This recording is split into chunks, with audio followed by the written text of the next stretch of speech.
you wonderful people out there in YouTube land. This is a Texas Special. Welcome to the channel.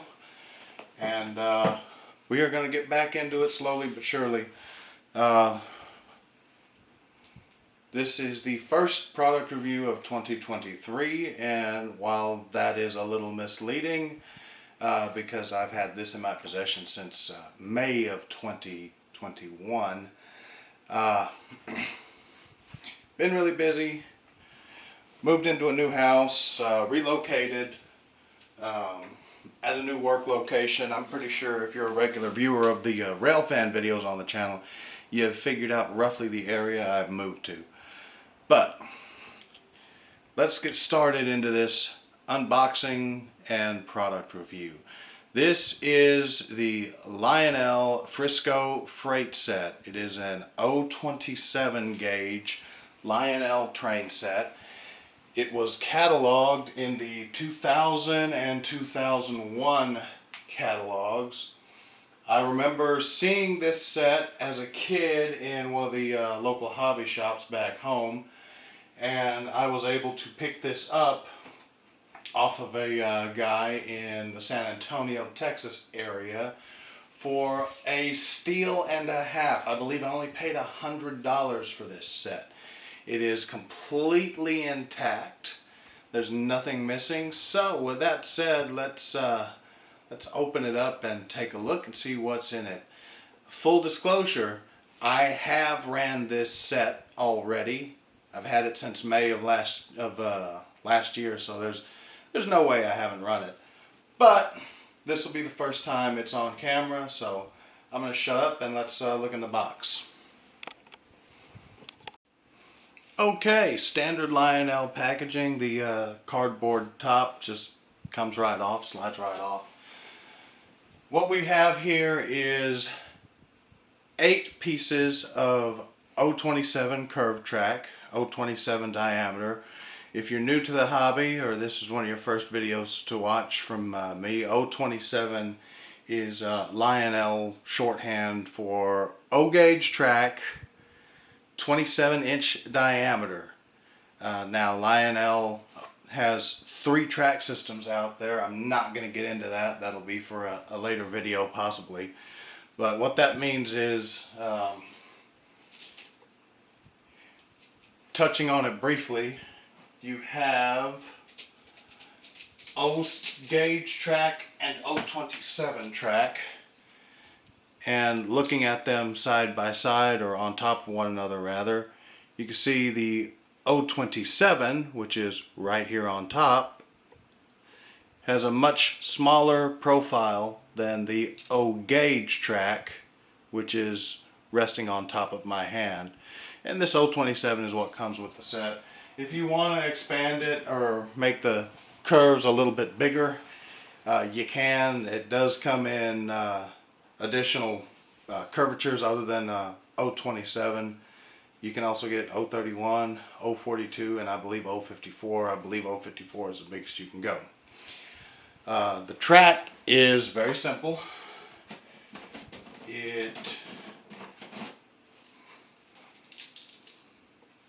The 3 pins go in the 3 holes. Doesn't get more simple or Barney style than that. And for over 100 years, that was Lionel's track system. That and the O gauge. Inside this brown box here, there is a 40-watt transformer, as well as a track lock-on, which is how you supply power to the track and run the train, obviously. Starting from the bottom on the left, you have the Lionel GP7, decorated in the Frisco paint scheme. This is a sharp looking engine. It has a plastic body. The headlights work. It is not directional lighting, so both headlights come on, as well as the marker lights here and the number boards when the engine is running. Very Spartan detail. This is not a scale model, people. This is an 027. This is a traditional toy train.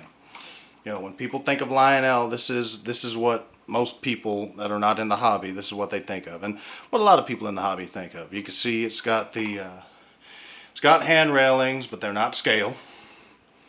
Very sparse detail, a lot of cast into the body detail rather. Sorry, I can't talk.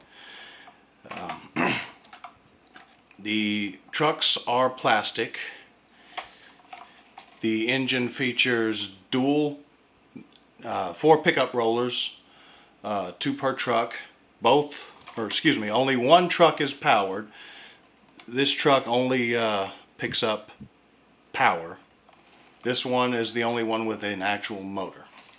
The couplers work on the engine, but the little plastic thing is a little tensioner there on the knuckle is kind of weak. It'll either work with the magnetic uncoupling section right here, or manually with this little tab right here on the side of the coupler. The locomotive does feature a horn effect. Here we have the standard Lionel 10-inch 027 box car, of course decorated in Frisco, along with everything else in the set, as you can see or will see. Opening doors, good lettering, good crisp clear decals, plastic trucks, plastic couplers, same as mentioned earlier, same type of couplers, the magnetic couplers. The only separately applied detailing on any of these cars is the handbrake wheel. Everything else, as you can see there, is cast in, and there's very, very minimal detailing on the underside of the car.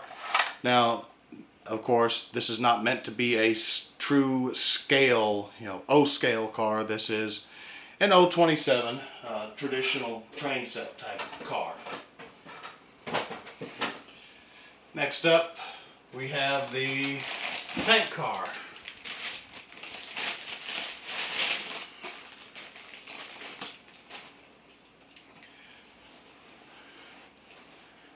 The platform is the platform and railings are all one piece. You can see it does have separately applied hand railing all the way around the tank body. Again, very good graphics, very good lettering, and you can read everything on it. It's a cool two-tone red and white paint scheme. The frame is plastic, and the trucks are plastic. Couplers are the same.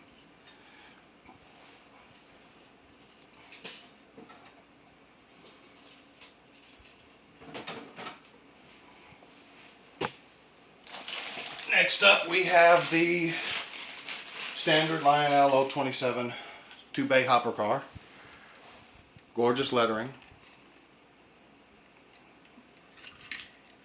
The only separately applied detail on the car. The detailing on the underside of the bays, the drop doors, or whatever you want to call them, is kind of neat, even though it's only cast on or cast in, but it looks really sharp.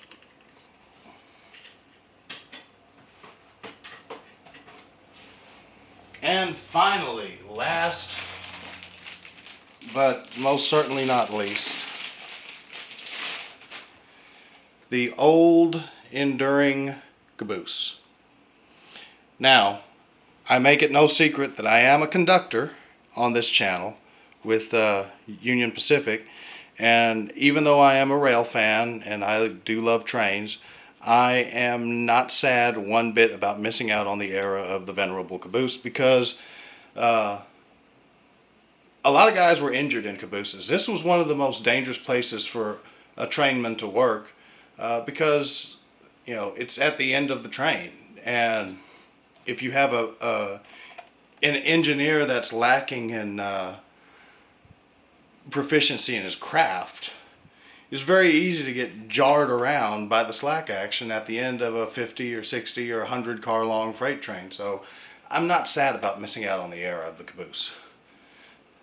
You see separately applied but plastic hand railings.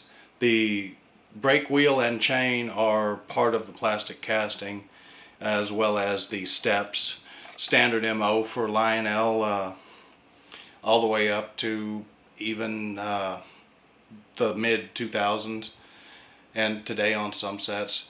This car, as you can see, it has very minimal detailing on the underside.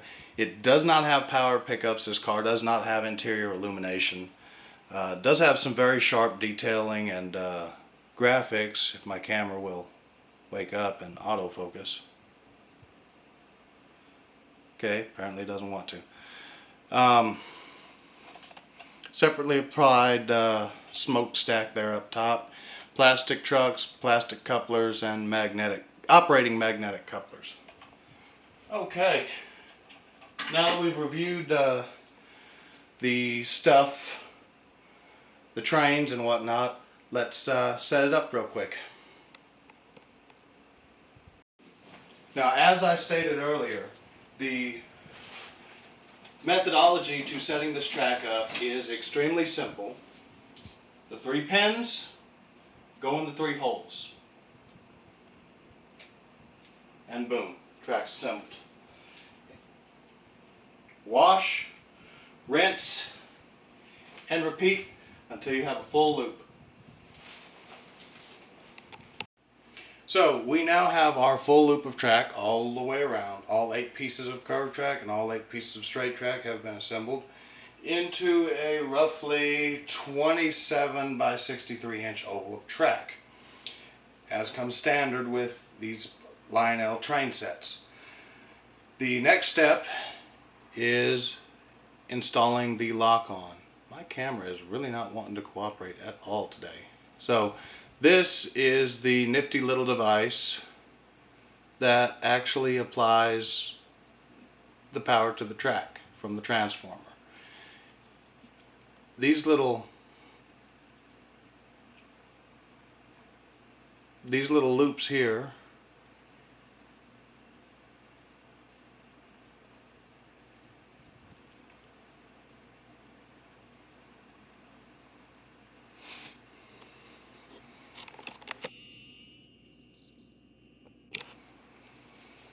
now, these little loops here, I'm sorry if you can't really see them because my camera's acting retarded.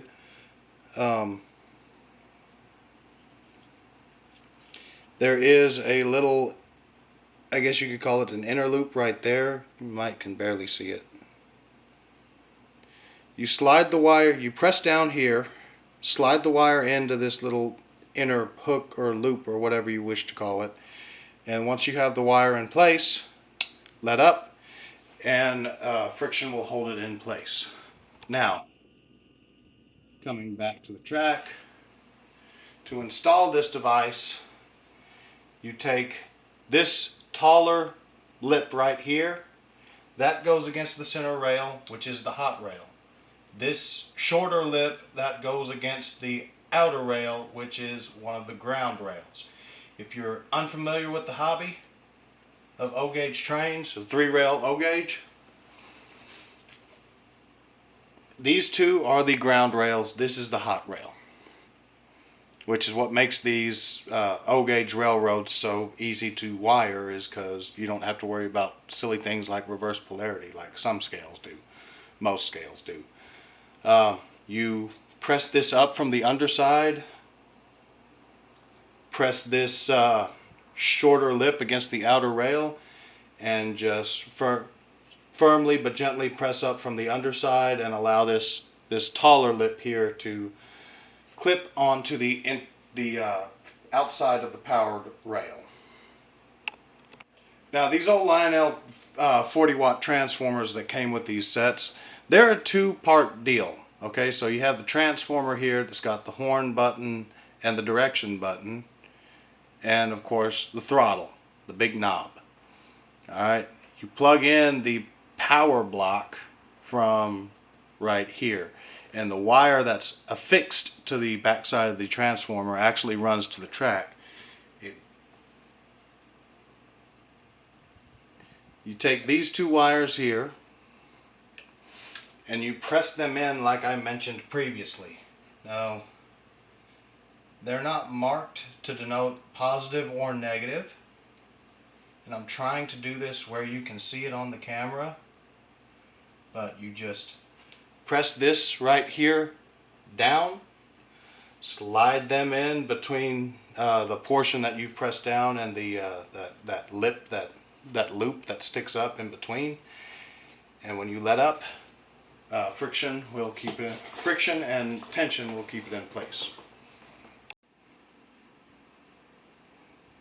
Now, as previously mentioned, this is the hobby transformer that comes with the train set. This is what actually feeds power to the throttle and then to the track and ultimately to the train. As I said, this is a two-piece transformer, which Lionel was very fond of in the 80s and 90s. You plug this barrel jack here in right there, just like that. And the final step in putting your track together to run is plugging it all in. Now you're ready to run trains.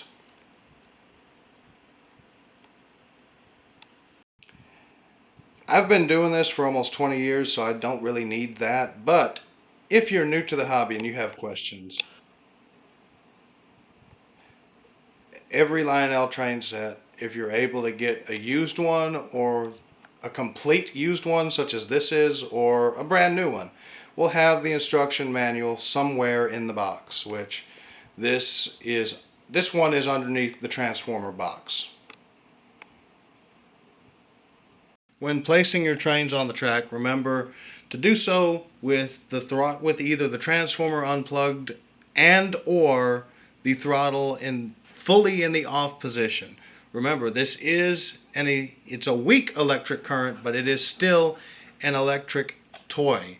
So a short circuit is a very bad thing, and it's very easy to do since Lionel trains have metal wheels and there really isn't that much space in between the three rails.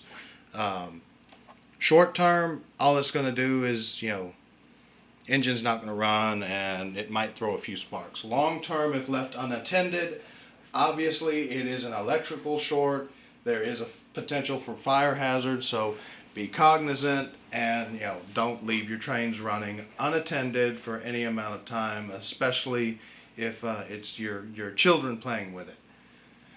That being said, take the trains, put them on the track, make sure all the wheels are actually resting on the rail with the flange inside the gauge of the track. You can open up the coupler.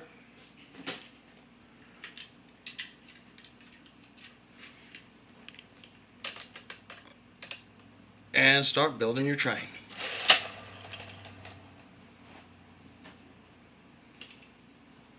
Okay, the track is assembled, everything's wired up, ready to go, and the train is now on the track, so let's fire this bad boy up and have some fun. This engine comes with a standard Lionel reversing unit rather. You can either control the engine's forward neutral, reverse neutral sequence by applying power with the throttle and then quickly shutting the power off and repowering up, or with the direction button located on the lower left hand side of the transformer.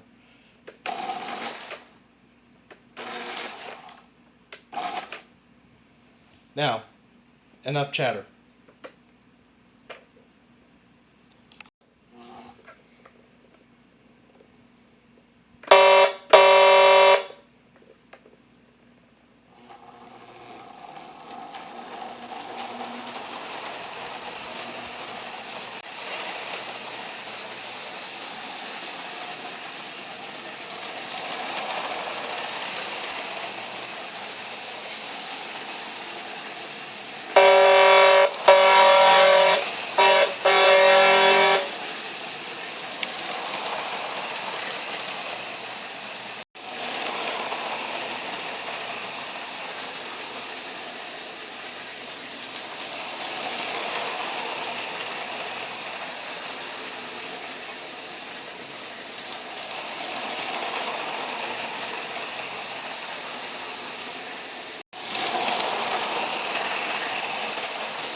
And there you have it, my new to me Lionel Frisco freight set.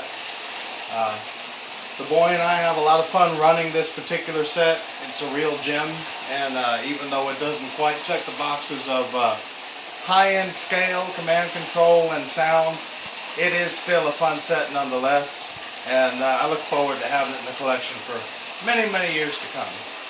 I thank y'all for watching. Thank you guys for the support. I've got the best subscribers on YouTube. Texas Special, out.